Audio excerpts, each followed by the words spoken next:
പെരുമ്പാവൂരിൽ വിൽപ്പനയ്ക്കായി കൊണ്ടുവന്ന 10 കിലോ കഞ്ചാവുമായി ഒഡീഷ സ്വദേശികളായ 4 പേർ പിടിയിൽ. കണ്ടമാൽ സ്വദേശികളായ സീതാറാം ഡിഗൽ, പോള ഡിഗൽ, ജിമ്മി ഡിഗൽ, രഞ്ജിത ഡിഗൽ, ഇതെന്ത് ഡിഗൽ ഫാമിലിയാണ്, എന്നിവരെയാണ് പോലീസ് പിടികൂടിയത്. അർജുൻ മട്ടന്നൂരുണ്ട് കൂടുതൽ വിവരങ്ങളുമായി. അർജുൻ മട്ടന്നൂർ, 10 കിലോ കഞ്ചാവാണ്, വലിയ ക്വാണ്ടിറ്റിയാണ് ഇപ്പോൾ പിടികൂടിയിരിക്കുന്നത്. ഇവർ ഒരു നാട്ടിൽ നിന്ന് കൊണ്ടുവന്നതാണ്, ഒഡീസയിലെ കണ്ടമാലിൽ നിന്ന് കൊണ്ടുവന്നതാണ് എന്നാണ് മനസ്സിലാക്കുന്നത്. ഒരു കുടുംബത്തിലെ മറ്റോ അംഗങ്ങളാണോ ഇവർ? തീർച്ചയായും ഡോക്ടർ അരുൺകുമാർ, ഒരു കുടുംബത്തിലെ 4 പേരാണ് ഇപ്പോൾ പെരുമ്പാവൂരിൽ പോലീസിന്റെ പിടിയിലായിട്ടുള്ളത്.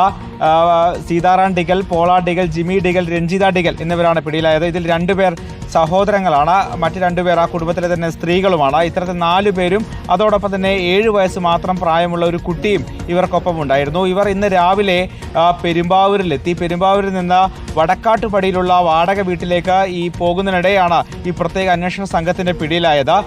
ഇവരുടെ കയ്യിൽ 2 ബാഗുകൾ ഉണ്ടായിരുന്നു. ഈ 2 ബാഗുകളിൽ 10 ചെറിയ പൊതികളിലാക്കിയാണ് ഈ കഞ്ചാവ് ഒളിപ്പിച്ചിരുന്നത്. ഒഡീഷയിൽ നിന്നാണ് പ്രതികൾ കഞ്ചാവ് എത്തിച്ചത്. പെരുമ്പാവൂരിലെത്തിച്ച് പെരുമ്പാവൂരിലെ ഇതര സംസ്ഥാന തൊഴിലാളികൾക്കടക്കം വിതരണം ചെയ്യുകയാണ് ഇവരുടെ ലക്ഷ്യമെന്ന് തന്നെയാണ് പോലീസിന്റെ സംശയം. എന്തായാലും പോലീസ് ഇവരെ പിടികൂടിയിട്ടുണ്ട്. ഇവർ എവിടെ നിന്നാണ് കഞ്ചാവ് കൃത്യമായി എത്തിച്ചത്, അതോടൊപ്പം തന്നെ ആർക്കൊക്കെ നൽകാൻ വേണ്ടിയാണ് കഞ്ചാവ് എത്തിച്ചത് എന്നീ കാര്യങ്ങൾ അന്വേഷിച്ചു വരികയാണ് എന്നാണ് പോലീസ് പറയുന്നത്.